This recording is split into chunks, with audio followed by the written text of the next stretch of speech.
This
is Exodus 21:10. If he take him another wife, her food, her raiment, and her duty of marriage shall he not diminish. I like to start off by saying Barakatah Yahawah, Barakatah Yahawashi, Kol Haloim La Yahawah, Bahashem Yahawashi, Bahashem Rachach Kodash. Double honors to the elders and apostles of Great Millstone who rule well. Blessings and salutations to the hopeful elect that scattered abroad, the Akim and the Akwat that's listening in. Yahweh Ratazah, Lord willing that the lesson is edifying. It's the brother Shawab Muwan back at you with another lesson. And going into the title, all right, polygamy was the natural way of life for our Israelite men, okay? And that's that's always been, you know, the natural way for Israelite men, and it's going to go back to being the natural way even in these last days, all right? Because as the scriptures tell you, all right, that we brothers, all right, in the time of Jacob's trouble, all right, which Isaiah 4:1 is right around the corner. All right, 7 women shall take heed of 1 man. All right, let's grab that real quick. This is Isaiah 4:1, and it reads, "In that day 7 women shall take hold of 1 man, saying, we will eat our own bread and wear our own apparel. Only let us be called by thy name to take away our reproach." Okay, and you know, the Lord has created it in a way that man is more precious than fine gold, all right? And, you know, in today's society, a lot of people, it's a hard pill for them to swallow because they've been westernized with the Western philosophy of this place, man, okay? But at the end of the day, the man is the prize, all right? That's why there's more men on earth than women. I mean, yeah, Salakia, I said that wrong. That's why there's more women on earth than men, okay? So, because the Lord had set it up, all right, for us to be polygamous, all right. See, to be monogamous, you know, it is not the way of a true Israelite culture, okay. That's the way of philosophy out here in America, the Western philosophy, all right. And this is why, you know, Esau has terms like "you cheated on your wife," you know, when there's no such thing as you cheating on your wife. Now, there is adultery. All right, if you're dealing with another man's wife, okay, you're committing adultery and you shall be put to death, as the scriptures tell you. All right, but there's no such thing as cheating on your wife if you're dealing with another woman that's single. If you're dealing with another woman that's, you know, that's not your wife, okay, you have wives and you have concubines, okay, and in these last days, all right, the Lord, all right, he gonna give us many wives to carry on into, you know, into the kingdom, okay. You might have a couple of concubines on the side also. You might have children with them and everything. All right. Now, you know, concubines are not going to go into the kingdom with us. All right. Because pretty much all these heathens, as a matter of fact, it ain't no pretty much, all these heathens are going to be, you know, end up being put to the grave. Okay. But the women that we're given on this side to go into the kingdom with, those are going to be our wives. Okay. And the number 7 represents completion. So when it says that 7 women shall take hold of one man, it doesn't necessarily mean 7 women in total. It could be a total, a complete number of 100, could be a complete number of, 70, complete number of 30, 1, 2. Okay. Whatever it is that the Lord grants us in these last days. All right. Regardless. Okay. We Israelite men, all right, are going to be as fine as we're going to be more precious than fine gold, as the scriptures say. All right.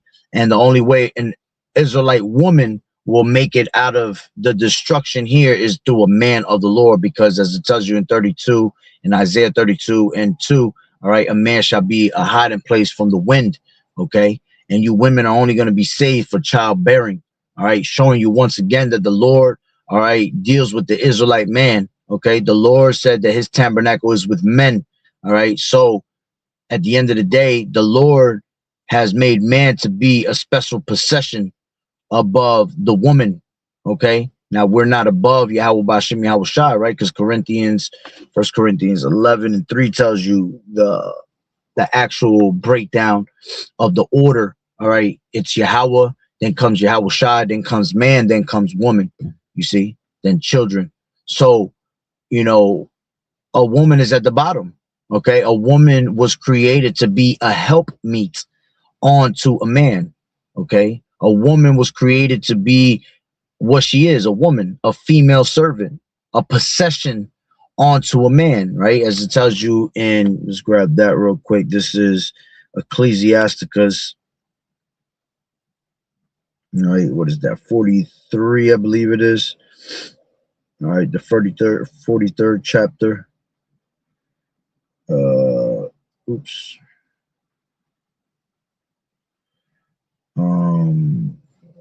One second, it might be.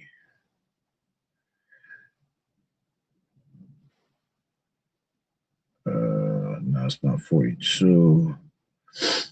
Give me 1 second, I'll grab it right now.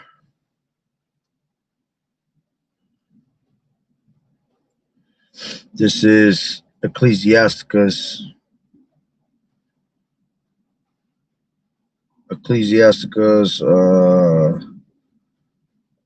36. That's what it is. 24. Right. It says, he that getteth a wife beginneth a possession, a help like unto himself, and a pillar of rest. All right. So when a man deals with a woman, all right, that's his possession. All right. And the glory of a man, as the scriptures say, right, is the woman. All right. And in these last days, we have been our women have been taken away from us, you see, because that's our, that's our possession, man. That's our glory. So the Lord has bugged out all of our women as a curse, you see, and all of our women in today's society, man, they're all bugged out. They're all harlots in the city, as the scriptures say. They're being betrothed by other men when they have men, you see. And that's because, we as men have, played the harlot with our spiritual power, right? Where our Heavenly Father and his son. So the Lord took the glory from our glory, which is the woman, away from us, and made them exactly what we were being: whores, spiritual whores, worshiping on other gods, worshiping on other philosophies, you see. So our women are bugged out. But see, we're in the time that the Lord is about to bring that back, the original way of life. You see, polygamy was a natural way of life for our Israelite men in the ancient world. And what I want to bring out real quick, all right, is this book right here that I have. Is called Western Civilization, okay, which is a very beautiful book. All right, it's from the Ocean County College out here. My sister went to college and never returned the book. All right, which it was the spirit that it was never returned, because when I looked at this book, it goes into a lot of of Israelite culture. It actually breaks down the history of the Israelites. It goes into, the time of Egypt. It goes into goes into King David and Solomon. It goes into you know, when we went through the wall of partition, you know, the split between the kingdoms, it goes into, you know, the different captivities we went into, all right, all the way down to the Greeks and the Romans, you know, and Lord willing that, you know, I'm able to bring out, you know, certain things out of these scriptures for edification's sake. All right, like I said, it's a very good book.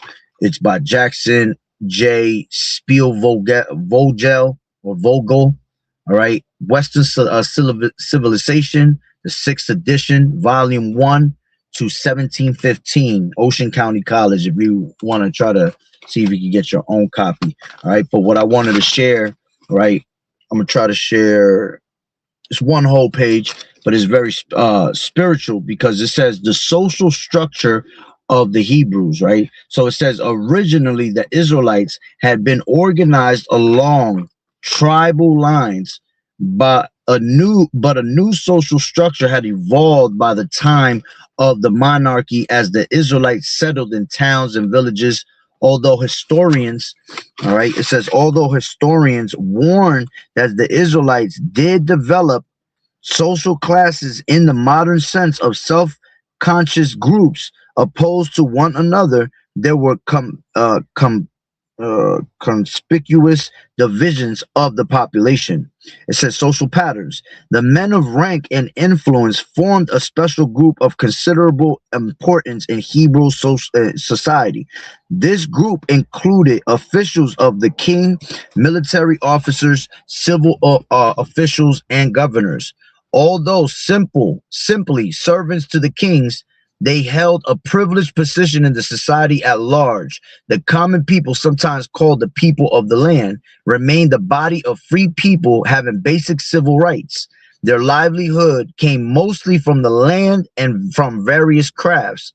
These peasants and artisans, right? I believe that's artisans. Yeah, artisans sold their own produce and products directly to buyers in markets in their local town or village squares, thus eliminating intermediaries, or traders, right? It says there was no real merchant class in ancient Israel. Commerce was carried on by foreigners, such as the Phoenicians, right?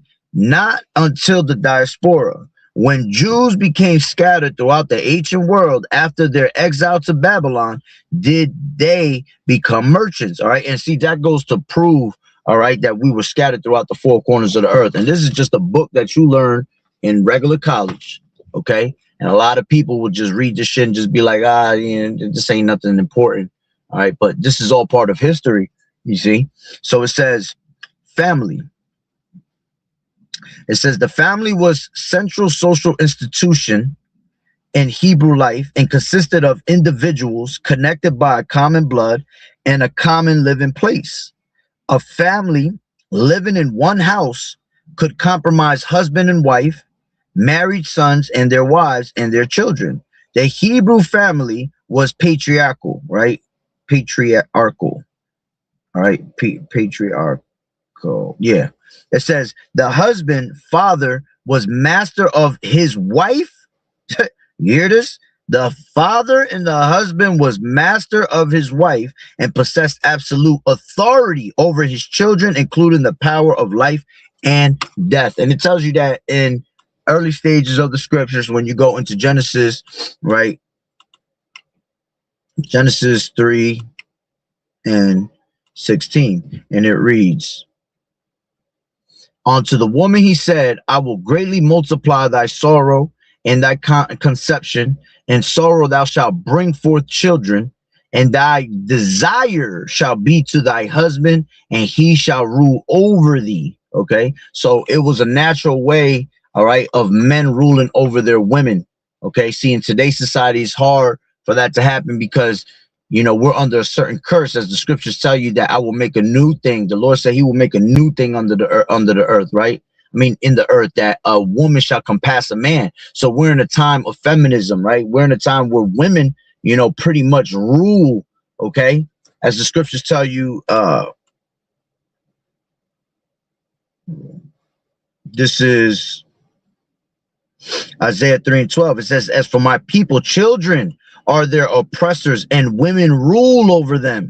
O my people, they which lead thee cause thee to err and destroy the way of thy paths. You see, and we're going to enter back into the old paths. You see, as the scriptures tell you in Jeremiah 6:16. All right, this is when, you know, when we fall back into our old ways, into the old paths that were given to us, this is when we become the most beautiful people on earth.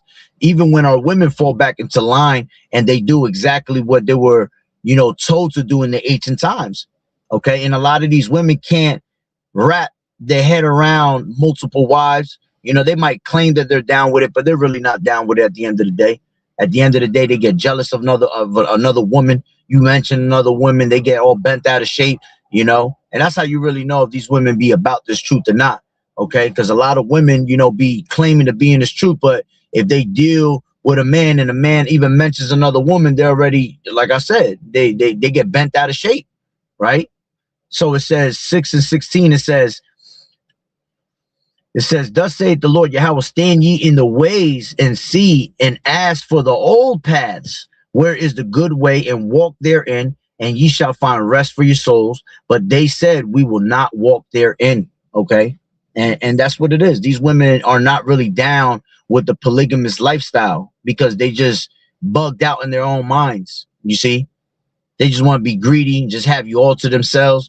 And that it's impossible because the Lord created more women than men. All right.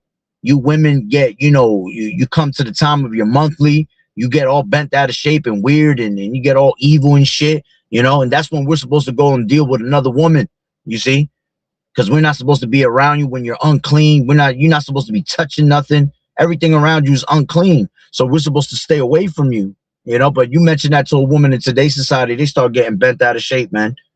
Okay. Scriptures talk about, you know, that a woman is not to be jealous of another woman, right? This is, and I'm gonna grab two videos I also got, all right, but just wanted to read this first. This is Ecclesiasticus 26:5, and it reads, 6. But a grief of heart and sorrow is a woman that is jealous over another woman, and a scourge of the tongue which communicated with all. Okay. So again, these women in today's day, all right, they all about literally, you know, getting jealous about who the hell you around, you know. Oh, why you was looking at that woman like that, you know. I'm the one and only, you see, I'm number one. All right. And us, you know, Israelite men, you know, we deal with the bullshit. All right. But we're waiting patiently on the Lord, man, because we know when the time comes, the Lord gonna set us up with as many women as he has, you know, for us to have. Okay. And that time is coming, brothers. All right. Isaiah 4:1, that these women gonna bow down to a true Israelite man. All right. See, when the time comes of all hell breaking loose, these women gonna search for that one man, and they're gonna come into agreement with these other women. They're gonna want to become sister wives because they ain't gonna want to be left for dead out here in these streets. You see? So they're gonna come into an agreement. A lot of these women are gonna be humbled on another level by YAHAWAH'S to make them comply. And it's either you comply, all right, and apply the precepts, or your ass get left behind. You see? Don't be that type of person that you might be dealing with a man of the Lord, but when the time comes of multiple wives, you end up getting left because you couldn't agree on it. All right. And at that time, men are going to be locked in with YAHAWAH'S. See, when y'all picture us having multiple wives, y'all think about it in a sexualized way. You see, when that's just not the way of life, man. Just because you have multiple wives, it doesn't mean that we're gonna sit here and have all these fucking orgies with them. You see, because a lot of these women think that it's a sexualized thing. You're not even supposed to be doing it. That's wicked as hell. You're supposed to deal with each woman individually.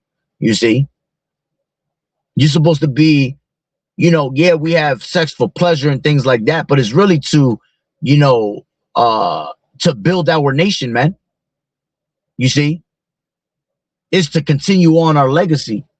And these women don't look at it in that manner. They don't look at it in that fashion because they're so caught up with the Western philosophy. You see? So These women are always jealous. Okay. So we're supposed to walk in the old paths. And when a woman walks in the old paths, right, and she's shamefaced before the Lord, right, well, then things come out on her end very beautiful. Okay. The Lord sups with her, you know. The Lord puts the spirit on her man to, you know, treat her in the righteous manner, do the things the righteous way. You see, to take care of her, as we read in the beginning. All right. Exodus 21:10 or 10:21, Salakia, right? That if a man takes another wife, you know, his duties as a husband are not to be diminished, man. You're not supposed to love the other one more than the other. Okay. You're supposed to love them all equally. And when you look at the history of our men, okay, you look at the history of the prophets, okay, they all had multiple wives, man. Abraham had 3 wives, right? Jacob had 4 wives, 2 wives that were actual Israelites, 2 that were concubines. Solomon had 700 wives and 300 concubines.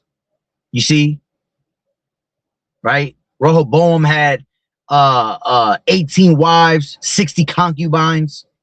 You see, so don't tell me that polygamy was in a natural way of life for an Israelite man, man.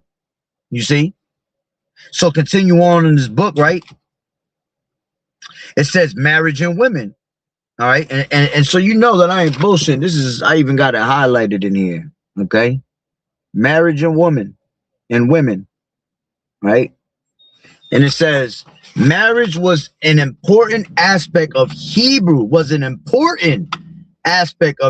family life. In ancient Israel, under the monarchy, polygamy was an accepted form of marriage, especially for kings and wealthier citizens. Hebrew law limited kings to 18 wives, citizens to 4, and practice only kings could afford a large harem. When others had more than 1 wife, it was usually because they desired more children, you see, because it was made for you to continue a legacy. It was made for you to be fruitful and multiply. See, we can't be fruitful and multiply if we're dealing with one fucking woman. It's just impossible. That's why we're meant to have multiple wives, whether they're actual Israelite women or their concubines. Okay. It says in practice, Salakia, it says the first wife, for example, might be unable to have children or have produced only daughters. Okay. Many Hebrews, right, however, believed that monogamy was the preferred form of marriage. See, they preferred that. All right, but it doesn't mean that that was the way of life, man. Okay, some people might just want 1 wife, might have wanted to dealt with 1 wives. But you see, brothers, us brothers in this truth, all right, yeah, we're kings. We're going to be kings. We're going to be gods. So best believe that we're gonna have our multiple wives, man. We're gonna deal with as many as we want. We're gonna have the desires of our hearts, as the scriptures say, man. Everything that we desire shall be given unto us. So if we want to have 1,000 wives of each tribe, shit, that's what we gonna have. And there's gonna be no and ifs and buts about it. Ain't gonna be oh, I don't want to deal with him. Nah, we're gonna pick and choose who we want, and you're gonna have to follow. You see, and you're gonna be happy. You and your sister wives are all gonna be happy. You're all gonna love living together. You see, we're just gonna be one big happy family. All right. It says wives were honored for their faithfulness and dedication to their husbands. Yeah, and that's something when we lack. See, that's why the Lord has taken our glory away, because in this society, our women are very unappreciative of their men. They don't appreciate their men. All right. They don't appreciate, you know, the what the Lord has given them. They just throw it away like it's nothing. You know, throw it on the back burner like if a good man comes in, could come by any damn day. Okay, this world's already upside down, backwards, right? So when you got a good man, you gotta keep that what you have. You see, don't let that slip out of your hand, right? It says wives honored their faithfulness, were honored for their faithfulness and dedication to their husbands. The book of Proverbs in the Hebrew Bible provides a picture of what Hebrews considered a perfect wife. Yeah, and that goes into Proverbs, the 31st chapter. Go read Proverbs 31 from 10 on down. All right, who can find a virtuous wife? You see? And in these last days, you women, all right, that have been watching this truth and really truly believe, and Lord, you know, Lord willing, you're of the elect, 'cause there's only going to be a few, all right? But if you're, you know, abiding to the best of your ability and truly believe in this truth, man, you better start linking up with brothers in these last days, man, because we're getting close to the end. All right, now you can also be patient and just wait on the Lord and see what the Lord gives you. Hey, that's beautiful, having faith that the Lord's going to hook you up. All right, but if you have, all right, men around your area that you know are familiar with, not familiar with like just know them personally, but you know they're from your area and you're listening to this word, shit, you better get in line. You see, you better start getting to that man now. Okay. And eventually, all right, the Lord is going to give us who is meant for us to be around. Okay. So it says women were greatly valued, but their work was obviously never done.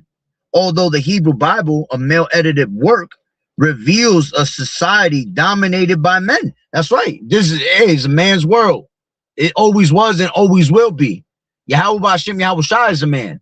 You see? So it's ran by men. It's not like in the Western philosophy, oh, God could be a woman because look at the beautiful things that he created. Only a woman create beauty. Shut up. Okay?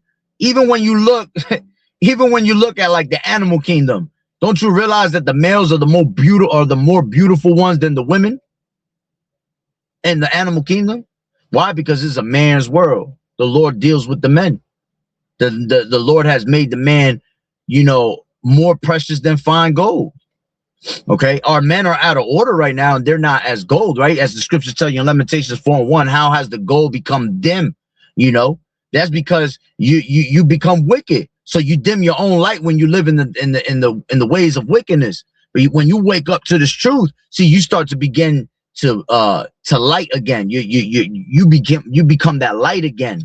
You go from being dim to being that shining light in a place of darkness. And that's what's going to make us a more valuable man in these last days. We're going to be so valuable because there ain't going to be no men out here, man. These men are going to perish out here. The toughest man is going to perish out here. The toughest man is going to be utterly humbled, okay? And the only thing that's going to be standing is a man of the Lord, and that's why he's going to be so valuable, okay?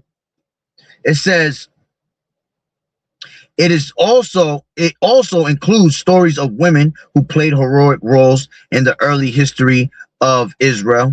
Deborah, for example, played a prominent role in the defeat of the Canaanites at Mount Tabor.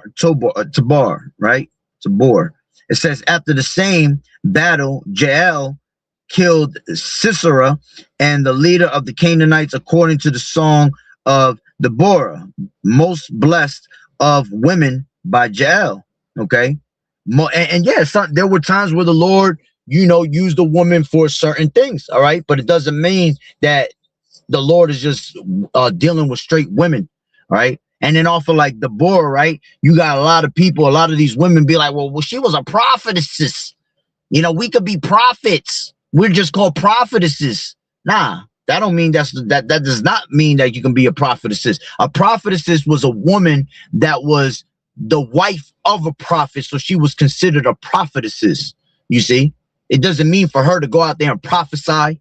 You see, that she gonna go pick up scriptures and go prophesy on the highways and hedges. You see, because a lot of women, you know, bring that up. Look at Deborah; she was a prophetess, but they don't have no understanding. See, you are not knowing the scriptures as the scriptures say. You see, because a woman. A true woman of the Lord is going to stay silent, right? A true woman, all right, is going to play her role as a woman and not try to usurp authority over a man, okay? But continuing on, right? It just says, but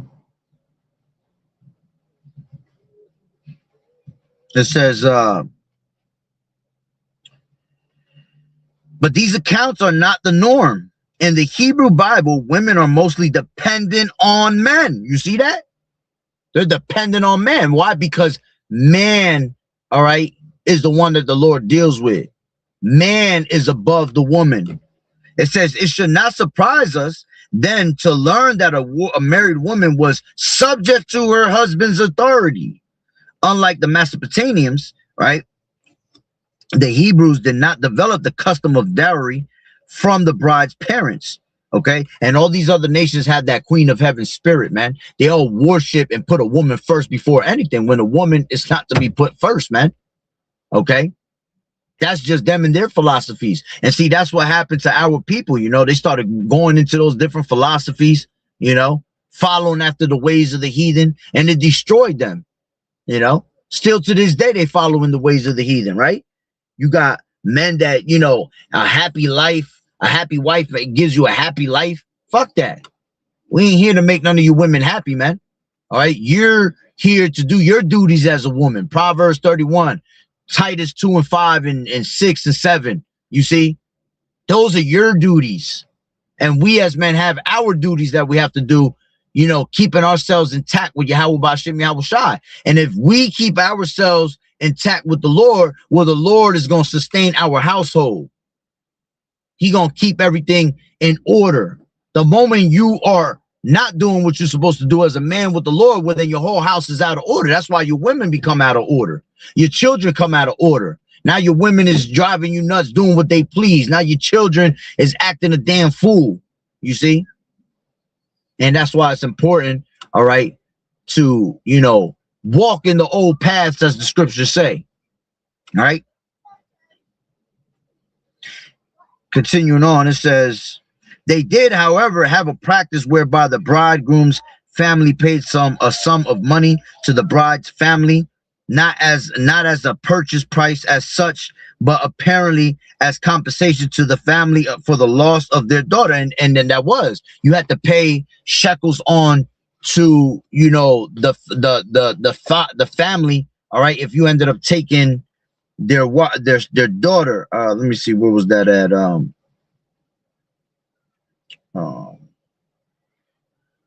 Let me grab this. I believe that's in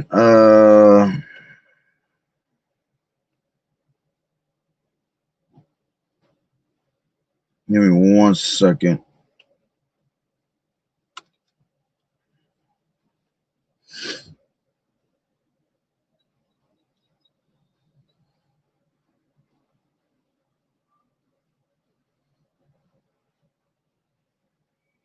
Yeah, this is Deuteronomy 22, and let's take it from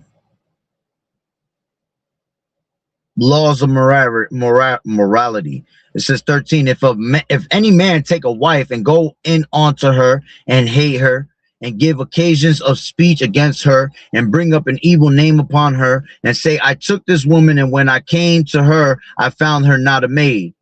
Then shall the father of the damsel and her mother take and bring forth the tokens of the damsel's virginity unto the elders of the city in the gate. And the damsel's father shall say unto the elders, I gave my daughter unto this man to wife, and he hated her. And lo, he has given occasions of speech against her, saying, I found not thy daughter a maid, and yet these are the tokens of my daughter's virginity. And they shall spread the cloth before the elders of the city, and the elders of that city shall take the man and chastise them, and they shall immerse him in 100 shekels of silver, and give them unto the father of the damsel, because he brought up an evil name upon a virgin of Israel, and she shall be his wife. He may not put her away all his days. But if this thing be true, and the tokens of the virginity be not found for the damsel, then they shall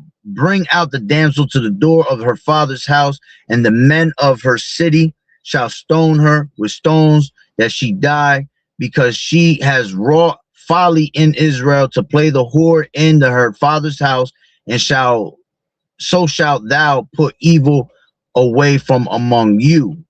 Okay. And that's dealing with a woman that was basically, you know, You know, you had to be a virgin, man. You had to deal with a woman as a virgin. So a woman that was sleeping before, all right, let me get it in the NLT so you have a better understanding, right? It says, and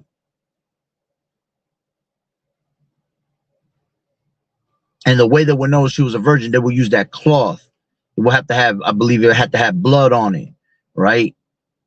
Let's grab it from 13 again. It says, suppose a man marries a woman, but after sleeping with her, he turns against her and publicly accuses her of shameful conduct, saying, when I married this woman, I discovered she was not a virgin. Then the woman's father and mother must bring the proof of her virginity to the elders as they hold court at the town gate. Her father must say to them, I gave my daughter to this man to be his wife, and now he has turned against her. He has accused her of shameful conduct, saying, I discovered that your daughter was not a virgin, but here is the proof of my daughter's virginity. Then they must spread her bed sheet before the elders. The elders must then take the man and punish him. They must also fine him 100 pieces of silver, which he must pay to the woman's father because he publicly accused a virgin of Israel of shameful conduct. The woman will then remain the man's wife, and he may never divorce her. But suppose the man's accusations are true, and he can show that she was not a virgin, the woman must be taken to the door of the father's home, and there the men of the town must stone her to death, for she has committed a disgraceful disgraceful crime in Israel by being promiscuous while living in her parents' home. In this way, you will purge this evil from among you. Okay? If a man is discovered committing adultery, both he and the woman must die. And this way, you will purge Israel of such evil. Okay? And there was another one that I'm actually looking for that. Let me see if it comes up right here. This is another one. This is the one I really wanted. Salakia 28. It says, suppose a man has intercourse with a young woman who is a virgin but is not engaged to be married. If they are discovered, he must pay her father 50 pieces of silver. Then he must marry the young woman because he violated her, and he may never divorce her as long as he lives. Okay? Which, hold on. I don't like the way they worded that. If a man find a virgin that is a damsel that is a virgin, which is not betrothed, and lay hold on her and lie with her, and they be found. See, this is different, yeah, because the way they worded it was kind of weird. It says, suppose a man has intercourse with a young woman who is a virgin, but is not engaged to be married. All right, because sex is marriage. So the way they're wording it, that's going off. So let me read it from the KJV. It says, if a man find a damsel that is a virgin, which is not betrothed, right, hasn't been dealt with, right, and lay hold on her and lie with her, and they be found, then the man that lay with her shall give unto the damsel's father 50 shekels of silver, and shall be his wife, because he has humbled her. He may not put her away all his days. You see? So that's what it was talking about here, you know, in certain, you know, situations. All right. Basically, you were given, the family was given compensation for you dealing with their daughters. Okay. So, right, going back to this book, right, it says a married woman, right, left her parents' home, lived with her husband's family, and became a member of their clan. Her children also belong to the husband's clan.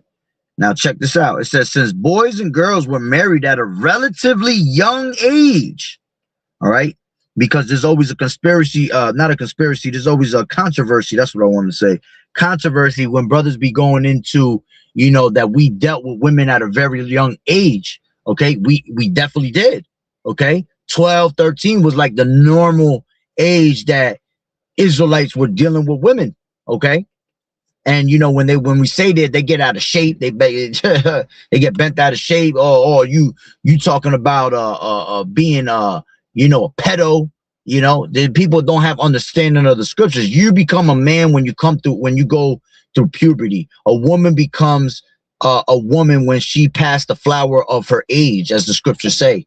Okay, and past the flower of her age is when she has a period. So the moment she has a period, well, that's when she becomes a woman, and that's when she's ready to go. Okay, and that's just how it was. That was our culture. That was our customs. Okay, and it's gonna be like that in the kingdom, whether you like it or not. Okay, obviously we can't live like that in today's society because Esau has all these fucking laws. You know, Esau has all these bugged out laws that come against us. You know, it puts us in a bad predicament. So you're not gonna do that. I repeat, you're not gonna do that here in this society. Okay, but it was lawful in the ancient times, man. Okay, and people were marrying. All right, which sex is marriage. All right, according to scriptures. All right, because marriage.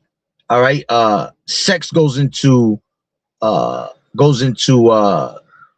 words, I believe it's sexus, which goes into to cut. All right, basically, you know, almost to pop the cherry of a woman. Okay, and marriage, all right, goes into, what was marriage? Give me 1 second. Marriage was,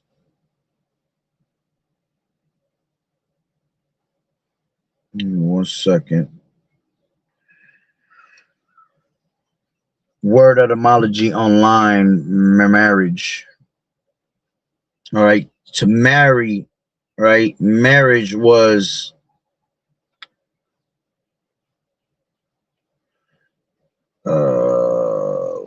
where was it? Right.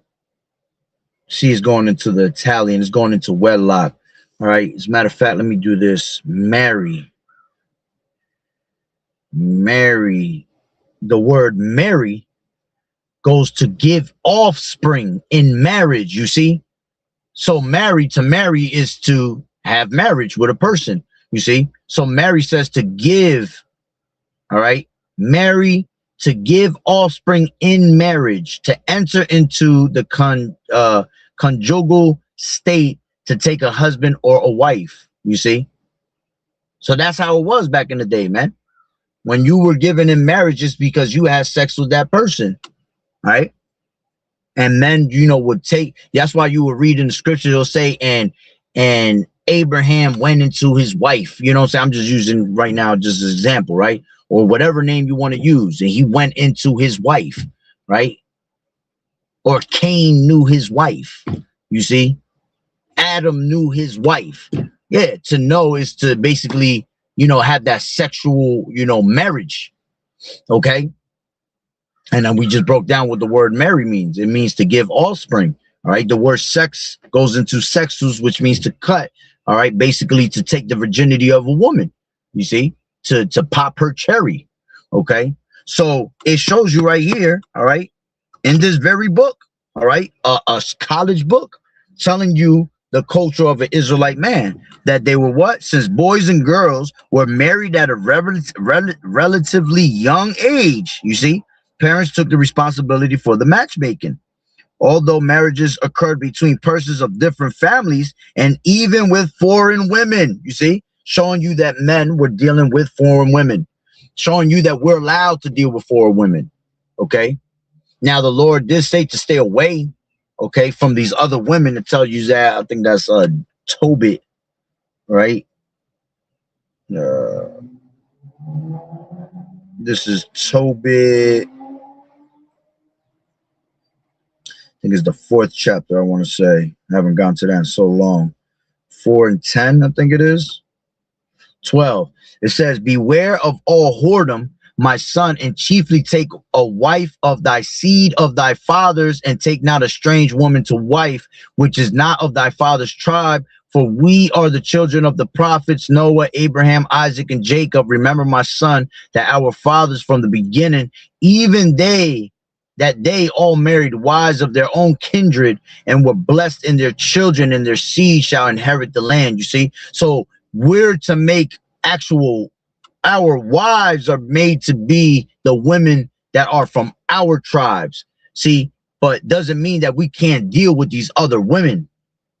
These other women can only be concubines. They cannot be your wives. A concubine is basically like a low-level wife, but it's not a wife that you're going to keep her. It's a wife that, let's see, let's go into that word concubine, right? Word etymology online, concubine, right? It says, according to Wikipedia, the term concubine, meaning, quote, a paramour, a woman who cohabits with a man without being married to him, comes from the Latin. Yeah, see? So it's a that without really truly being married to them, you know, being an actual wife. Okay? You just like you a concubine. You like a side piece. That's the best way I could put it. You know, we're not about to sit here, all right, and be laid up with you all day long. Okay? You would deal with them, right? And you would keep it moving. Right? What did Abraham do with Hagar? Right? He will go and visit Hagar and his son, right? And then he will give him gifts and then keep it moving. Right? That's what a concubine is about. You see, but your actual wives that are of your tribe, you actually dealt with them. They lived with you. You see? Those were your legit wives. Okay? So, continuing on, it says, it said it was customary to find marriage partners within one's own clan or extended family. Wives were expected to remain faithful to their husbands, an idea that would later have an impact on Christian attitudes toward women. Okay, the primary goal of marriage was to produce children. That's what I was saying earlier. See, when women hear multiple wives, they're thinking about that we just want to have all this sex with these different type of women, when it's not like that, man. Okay, the point of actual marriage, all right, which is, you know, sex is marriage, is to be fruitful and multiply, man. As it said right here, right? It was to produce children, to continue on your legacy, to continue on the lineage. Okay, that's why we tell y'all that we don't need no damn Israelite woman to continue our lineage, man. We can make our lineage occur through one of these heathen ass women, through one of these concubines, man, because everything goes back to the pedigree of your fathers, right? Numbers 1:18. So you are what your father is. So if we want to go continue our lineage with making Israelites, right? Well, then we can go grab a heathen ass woman, right, and spread seed in her, and their seeds, right, her seeds are going to become Israelite kids because of their father. You see? Now, if Esau is grabbing our women, right, and putting seed in our women, those are children that are born wicked, man. Those are children of the wicked. They're of the wicked lineage. Those are called tares in the scriptures. You had the wheats and the tares, right? The tares were the ones that when the oppressor came, he took our women, he raped, you know, our women, raped them and all of that, right? And then he mingled his seed amongst our women, and then he tried to, you know, they come out looking like us, but deep down they're tares, you know? And brothers and elders have gone into many videos of that, all right? Going into, you know, like Tia and Tamara, right? Those are heathens, man, right? Then they've gone into, like, you know, what's his name? What's this basketball player's name? Can't get it out. It's in the tip of my tongue, but I can't get it out. Damn. Can't get it out the tip of my tongue. All right. But let's just take Drake, for example. You see? Drake's father is an Israelite man and his mother is a whole heathen, but that made him an actual Israelite, you see? So it's all about the lineage of the father, man. What lineage your father comes down from, pertaining to Numbers 1:18, right? So just gonna continue on, right? It says the primary goal of marriage was to produce children. They were the crown of men, and sons in particular were desired. All right. Daughters would eventually leave the family house, but sons carried on the family line. Mothers were in charge of the early education of children, especially in regard to basic moral principles. As boys matured, their fathers took over responsibility for their education, which remained largely informal. It says this included religious instructions as well as general education for life. The rod was not spared as the matter of principle. All right. So, matter of fact, let me see. Yeah. Let me finish reading the rest of it, and that's the end of this little chapter I was talking about, which I just, like I said, I found this very interesting that I was telling you about Israelite culture, right? It says, since trades were usually hereditary, fathers also provided their sons occupational education. As one rabbi warned, he who does not teach his son a useful trade is bringing him up to be a thief. Additional education for boys came from priests whose sacred mission was to instruct people in the Torah. An organized school system was not established until much later, possibly in the 2nd century BC. The only education girls received was from their mothers, who taught them the basic fundamentals of how to be good wives. And that goes into what? That goes into Titus 2 and 5, right? Matter of fact, let's grab that. Titus 2 and 5, right? I'm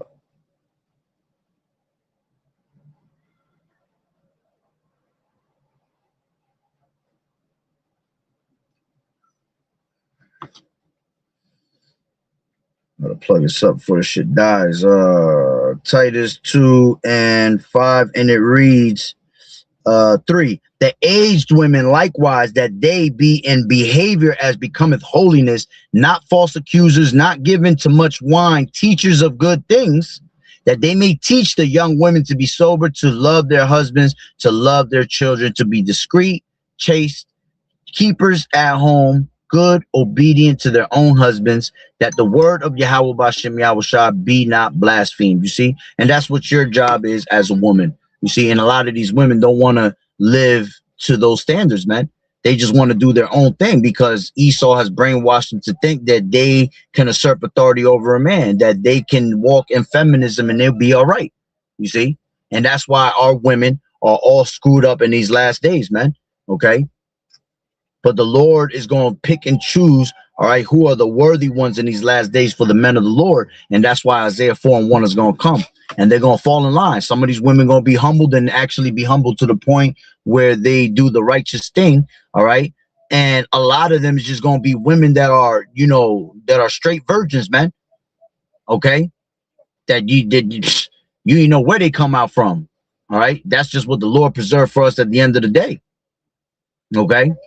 And that's why as men, all right, some of us have wives and most of us don't, honestly, you know, because the Lord has it like that for a reason, to keep you from being distracted. Women are just a distraction. Women is wicked according to the scriptures, man. All right. The scriptures talk about how 1,000 women, out of 1,000 men, I have found one that was righteous. And out of 1,000 women, I found none that was righteous. Right. The Lord said that, you know, I find more bitter than death is a woman. All right, her heart, she snares and nets. Okay, she's meant to make you go off. That's usually that's a prophet's doom if you really want to get, you know, technical within these last days. All right, maybe not in the ancient world. All right, but in today's society, that's a prophet's doom if you don't know how to, you know, move in the correct manner. Because the scriptures talk about how you got to deal with your wives in wisdom, man. So if you ain't got the wisdom to deal with these women, then most likely you're going to fall apart, all right, eventually, all right? And especially dealing with these other women that are not of our tribes, right? That's how King Solomon fell, man. His own wives, his concubines turned his heart, you see? Started dealing with them concubines on a wife level, started dealing with them concubines in a certain way, and it caused them to go off, right? So that was the point on that book, all right, which is Western Civilization, all right, volume 1, 6th edition to 1715, Ocean County College, right? So I wanted to just share that. Now let me grab these 2 videos and I'll close it out. All right, let me just turn on this car because I can see my shit about to die.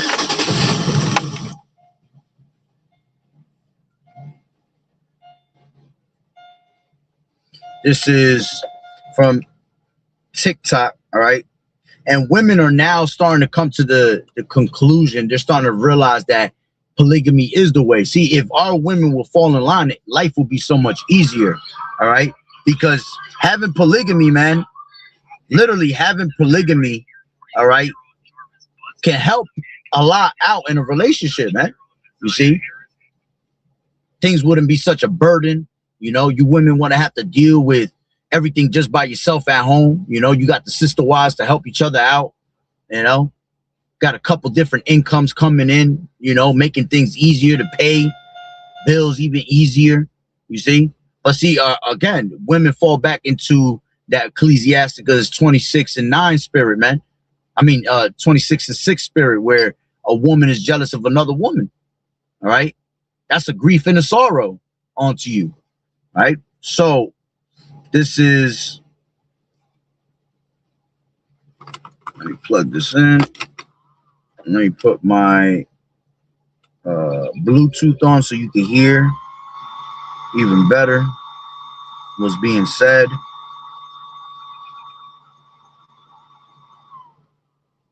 And Lord willing, you know, the lesson has been edifying. It's not all over the place. All right. All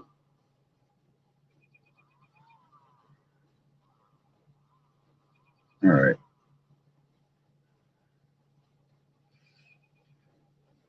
Hold on, it's connecting right now.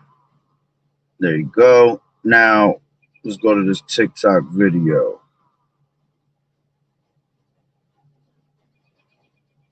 So,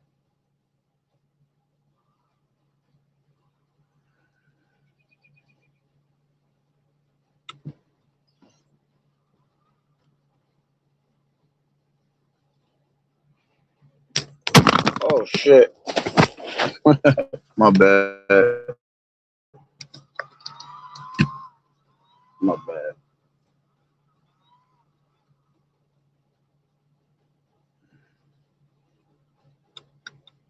Oh shit, that's why I gotta switch. My bad.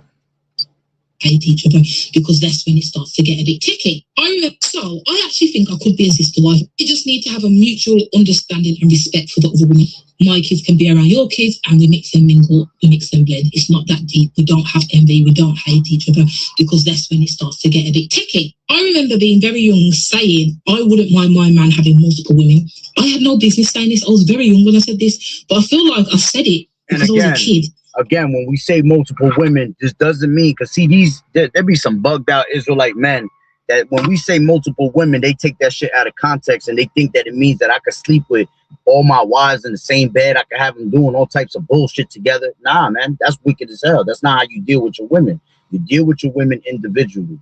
You see, it has nothing to do with you being all sexualized with all your women at the same time.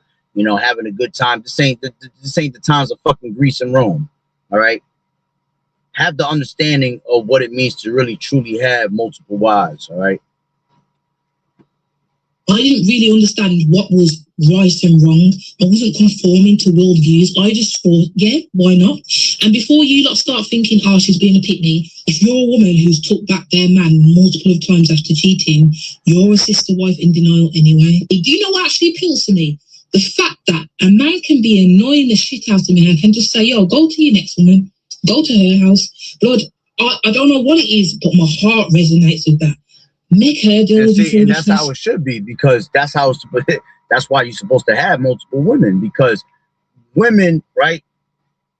I always say women are good for like a week and a half, and then when that little by little that period start creeping up, and when they go into that mode of their monthly, they start to going through their fucking emotions. They start to go through these different moods, and a woman becomes hella annoying around that time, you see, to the point where, you know, they're on that week where they're just fucking Satan, you see. And that's when a man is able to go to his next wife, go deal with his next wife at the next house. All right.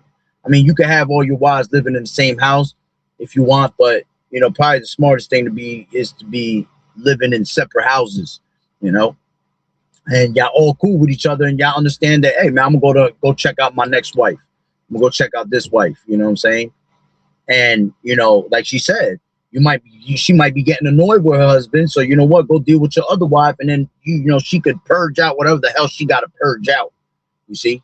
Because there are some women that they know that they're very difficult to deal with as they're getting closer to their monthly. You see? I'm tired. As long as a man tells me what it is up front and he can support both of the people he's taking on, and the other woman is not a dickhead bitch, I feel like I could do it. I genuinely feel like I could do it. So I actually think I could be a sister wife. We just need to have a mutual understanding and respect. That shit just went right back to the beginning. So now this is another one, and then I'll close it out. All right. She says, please stop trying to make these men monogamous. Monogamy is slavery. Men produce millions of sperm a minute. Giving him another wife, a sister, that's only helping you. We have to stop trying to get men to be monogamous. Monogamous relationships are clearly not working out. If it's not working out, you keep doing the same thing over, that is insanity. Men are naturally polygamous by nature. You can look it up and do the research yourself. A man that has knowledge of self, that knows himself, that knows his worth, this man is 9 times out of 10, he's going to be polygamous. He's going to attract multiple women. Men, be honest. Be honest. It's okay if you do not want to be with one woman for the rest of your life. Be honest. It's not okay for you to lie, though. Be honest. Let her know that you're polygamous. Eventually, divine women are going to group up with the divine man. Additionally, men continue to produce healthy sperm cells throughout their entire life. If it were naturally designed for men to be monogamous, the seminal production would only be present during a woman's ovulation period. If you're at a point where you're no longer able to, you know, supply him children, it would only make sense for you to have sister, for there to be other women around. It's true what she's saying. You see, women have about 2-3 days of ovulation, right? And that shit comes one time of the month. Men, shit, a man could drop seed the whole month. I can get, if there's 30 days in a month, right? And I go deal in 30 days with 30 different women, I could get all 30 of them women pregnant. And that goes to show that a man is meant to be polygamous, you know, as the scriptures say, be fruitful and multiply, you see? But a woman, look at what a woman got to go through. A woman got to go through the ovulating stages, right? That's if, which the children come of the Lord anyway, all right? But if you do get lucky and you end up having a child, now your ass is done for 9 months. You're done for 9 months. You can't do nothing for 9 months, right? Even after you're done, you're in your recovering stages, your rejuvenating stages, you see? And what you think, a man is just not going to be in that mode while you're going through all that? You see? And that just goes to show that a man, again, is supposed to deal with multiple wives, okay? Some women take longer to heal and get back on their groove, you know? So they have to go through that whole process. And see, if you're supposed to be fruitful and multiply, right?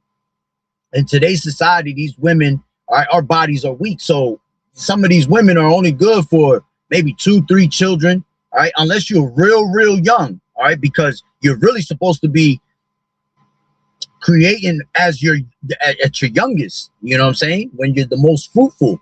That's why you'll see women in high school that have children at 13, 14, they bounce back like water. All right. By the time they 19, they done had 3 kids, 4 kids, and they still look like they just fucking like they never had kids. You see, but the longer you wait, all right, it becomes a harder thing in this generation, especially with these vile ass bodies. Okay. So here it is that a lot of these women want to wait. Okay. And then they have children. They might have 2 or 3, and then they're done after that.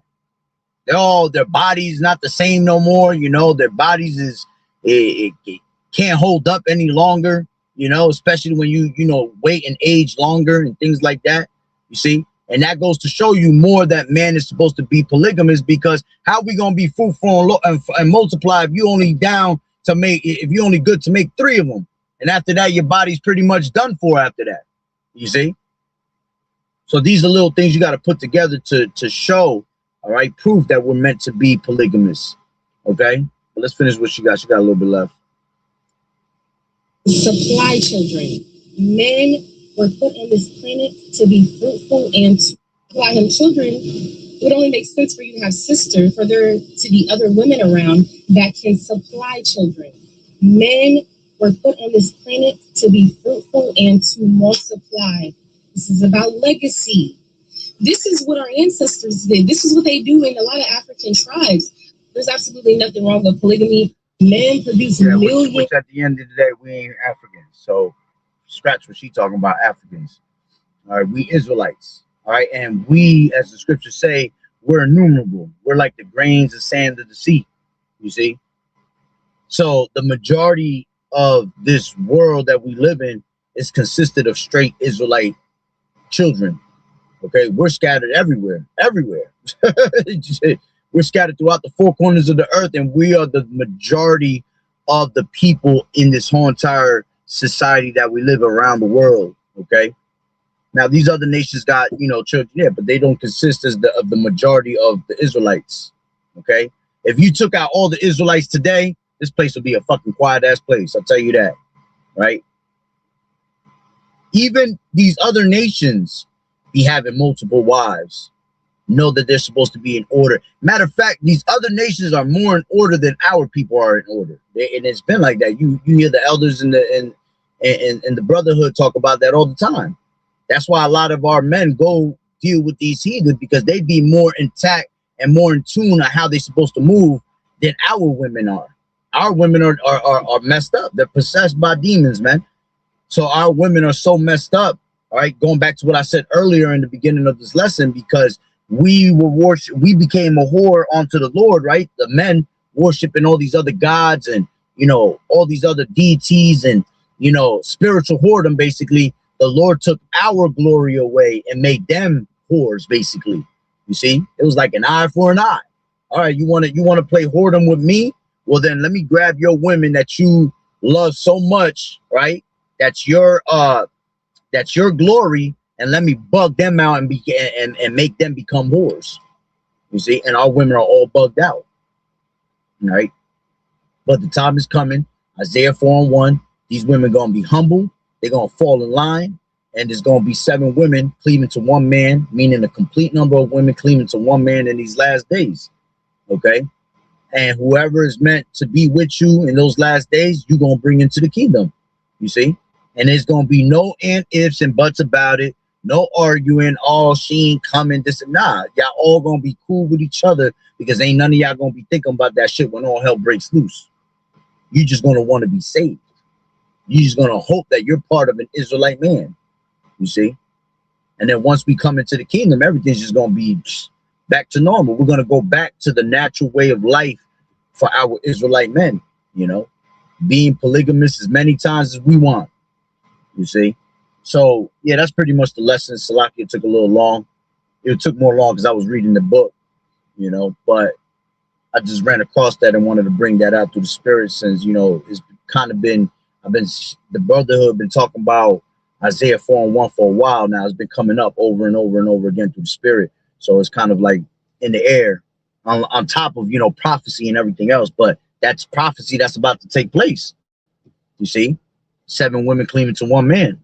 Okay, so hey, Lord willing that you will edify. So with that being said, Barakatah Yahweh, Barakatah Yahweh Shai, Kol Elohim La Yahweh, Bahashem Yahweh Shai, Bahashem, Barakah Wadash. Double honors to the elders and apostles, the great millstone who rule well.